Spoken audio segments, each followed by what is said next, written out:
Jeremy, if you've been any, you seem any different now that you're going through the grind every week of playing and having to treat your body and all that kind of stuff. You had the open week.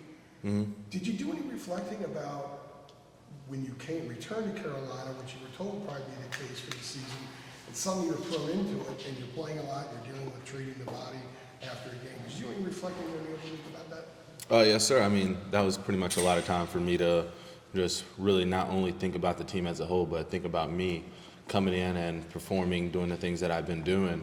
And, I mean, obviously there's some positives and there's some negatives on things I can really improve on. But looking back from the last game, which I don't like going back, I think I took huge strides. I mean, we were down 10, and in my mind, we're going to go down here and score. And I feel like probably my first start, the mindset would be, okay, Kobe, just go out there and do what you do. But now it's like, okay, we're capable of it, and let's go do it. And we did it. And so I'd say, yes, I did a lot of looking back at my last couple of performances and looking at the positives and the negatives.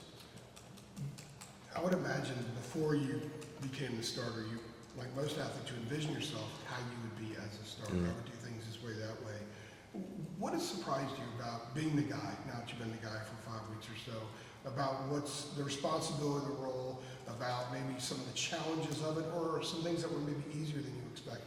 Well, 100%. I mean, your question's spot on. I mean, as a guy that hasn't really gotten many reps, hasn't really played much, it's like, okay, I expect myself to perform like this. And I don't really know if this, obviously I know the way I wanted to perform, and obviously you want to come out winning regardless. I don't care about the stats, I don't care about anything else. It's more about, to me it's about winning, and that's all I care about.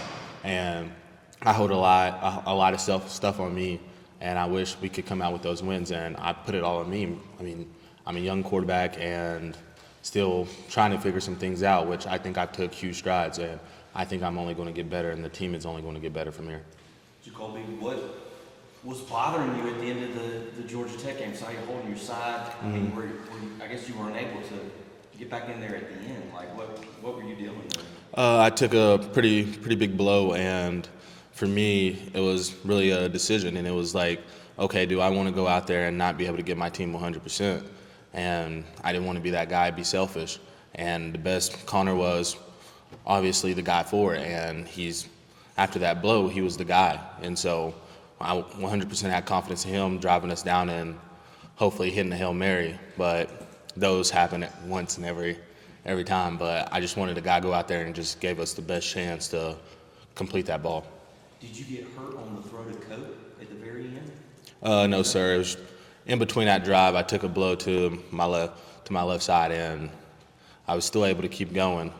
And so it was just one of those hits. So, Coach, those last two drives where you were in, you guys, the first one was a touchdown, and the other one was a field goal. What do you think was kind of going well for you all as an offense, as you were trying to obviously narrow the gap? You eventually tied the game. What in those drives in particular do you think worked well for you guys? I'd say it was more mixing in the run and my legs, and that's something I didn't really do to begin with. And coming into the game, I figured I'd have to use my legs quite a bit just in case the guys weren't open. And so with that being said, it was okay in my mind. It's like, okay, when things are breaking down, use my feet. I'm a great athlete, so why not use them? And when the time came to use them, that's what I did, and it helped the team out a lot. And the O-line, they had really great blocks up front, but whenever things in your head, whenever the clock is ticking, it's like you don't have much time, and I just used my legs to keep the drive going. To go off of that, and I know we've asked you a little bit a few weeks ago about obviously, running more, even design runs, things like that. Are you finding at this point in games, I guess the decision to take off, if you will, like, are you, finding yourself, more like aware of that, I guess, in moments of like, okay, like this, XYZ is not open, I'm just gonna go take off and things like that? I'd say yes, 100%. I'd say it's always been in my head, and I'm a guy that I like using my arm, and there came a time where I just got too complacent with using my arms and forgot about my legs. And so that was just a time for me to go back to who I really am and be a threat in both areas. Jacolby, Coach Brown yesterday was talking about how this week he's sort of asking you guys with the open date to just start over, just look at these last 5 weeks as sort of a new season. From your perspective, what does that look like for you guys and your teammates here in Brown? I mean, 100%, and what Coach Brown said is 100% right. And I think a lot of guys took the time out of the bye week to really do the same things I did. Think about the positive, think about the negatives. What can we improve on? What can you improve on as an individual? And what have you done? What haven't you done enough for us to be able to come out with these wins, these close wins? And I think a lot of guys are taking stride. They're being confident and they're being critical of themselves, and that's the next step. And it's we've had, when we're good, and when things aren't going well, we just kind of shake a little bit, and we can't have that. Football, you can't have that. It's going to happen every now and then, but I like to preach next play, and that's something we really have to focus on. Saying that is one thing, doing it's another. In terms of like, we're just gonna start over. You know what I mean? Like, how difficult of a challenge do you think that would be for this team, given the stuff that y'all have been going through on and off the field ever since Randy landed in the hospital in July?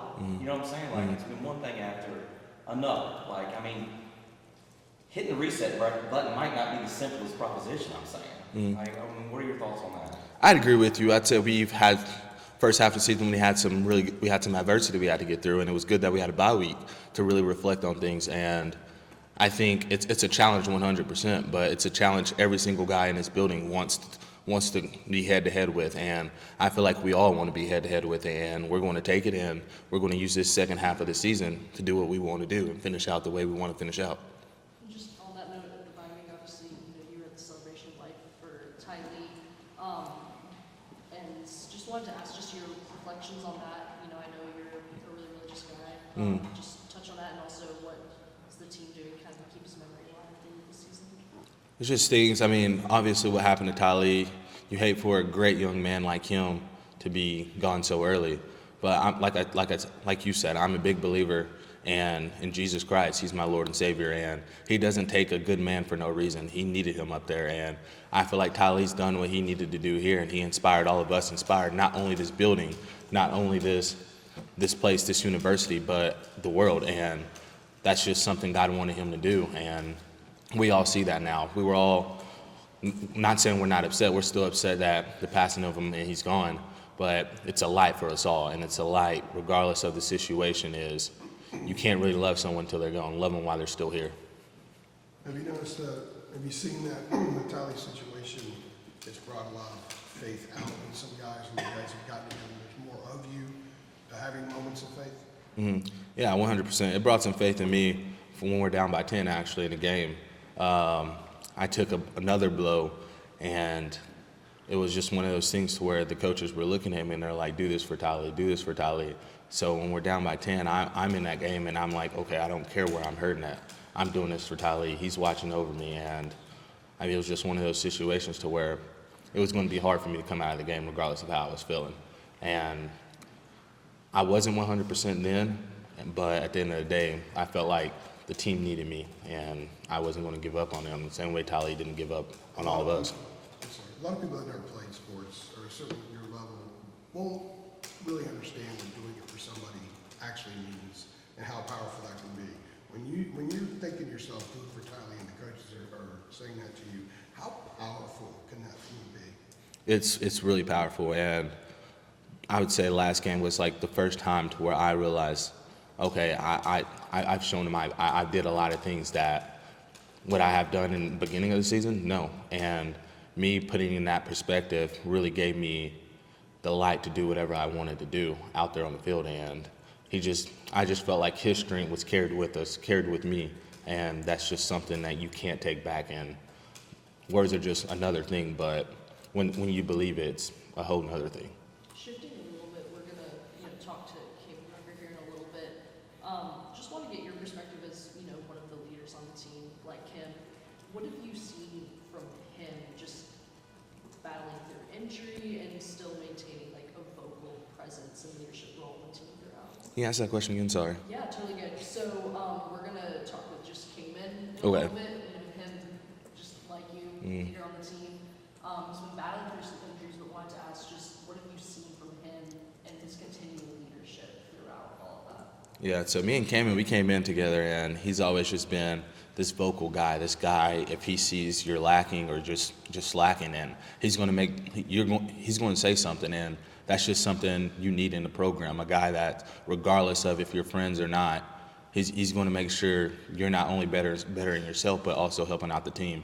But for him to be hurt and still continue to do what he's doing and continue to have an impact, he's a warrior. And you can't find many guys like that. You can't find many guys that, obviously he has the skill, he has the talent, but he has the heart to go out there and just put everything on the line, not only for himself, but also for the team. How much did your body need the bye week? It needed it 100%. But I mean, it's going to happen regardless. I mean, each week you're going to get hit, you're going to have bangs and bruises. And I mean, it was great that we didn't have a game this weekend to where I had more time to really focus on my body and obviously focus on me. I would say I needed it 100%. Along those lines, talking to Chip yesterday, right after you were looking for him or before you were looking for him, you know, what is the process like with him or maybe Clyde when you guys are going through the film and looking at the throws that you make? Because, I mean, you will stand in there and take a shot to make a throw. Like, are they coaching you in a way like, look, you don't have to take this particular hit to make this particular throw? Like, do they talk to you about trying to preserve your body? You see what I'm saying? Like, because, I mean, you'll stand in there and take a shot. 100%. I mean, there's some throws where I maybe could have just got myself away for a little bit and made that throw. But I just say that just somewhat comes with the nature of playing quarterback. You have to find a way. And it's just windows. I like to preach about windows. If you don't hit that guy in that window, that next window won't be open. And so I'm big on, if he's open, then I'm going to throw the ball regardless of if I get hit. I'm going to get back up regardless. But as long as we're moving the chains, then I don't care about the outcome of my body. Kobe, when it comes to Virginia, obviously they are This will be the last one. Yeah, 4-3 big. As you looked at Virginia's, defense on tape, what are some of your initial takeaways on just, how they like to defend? Seemed like really well coached from not only I've seen some offensive film and most importantly I've seen some defensive film, but they seem really well coached. I mean, what they're doing now is really good, and what they do on defense, there's ways you can attack it, and there's ways where they try to disguise coverages just a little bit. And for us, we just have to attack it day by day by doing it in practice with the scout team and making sure, me and most importantly, making sure I know where to go with the ball to where he said I don't have to take a certain amount of hits, and that's just something we're really focused on. All right.